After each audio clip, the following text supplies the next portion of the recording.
দাম বেড়েছে আমার তো বলছি আমি তাই, কার কার অকাত আছে আমার রিচার্জ করার। উড়ি উড়ি বাবা। ওই কি হয়েছে এটা কি? নিজেকে কি ভাবছিস, বড় শিয়ানা? আরে সিয়ানা তো আমি অনেকদিন আগে থেকে আছি, এতে আবার বলে প্রশংসা করার কি আছে?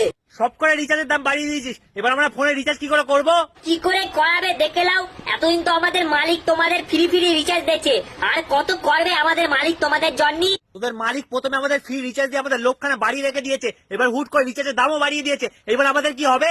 আরে ওইটাই তোমাদের প্ল্যান ছিল, আগে তোমাদের আমরা ফ্রি ফ্রি নেট দেবো আর তারপরে রিচার্জের দামটা হুট করে বাড়িয়ে দেবো। এখন তোমরা নেট ছাড়া চলতে পারবে না, আমরা জানি সেইটা, ওই জন্যই তো রিচার্জের দামটা ঠিক সময় বাড়িয়ে দিচ্ছি। এইবার তোমরা কি করবে দেখে নাও, তোমার তো রিচার্জ করতেই হবে। তাহলে এইটা তোদের প্ল্যান ছিল গরিব মানুষের রক্ত চষার জন্য? এই বাবু, এই আমি অত বেশি কিছু জানি না, তোমার বেশি কিছু জানার থাকলে তুমি মুকেশ স্যারের কাছ থেকে জেনে লিও।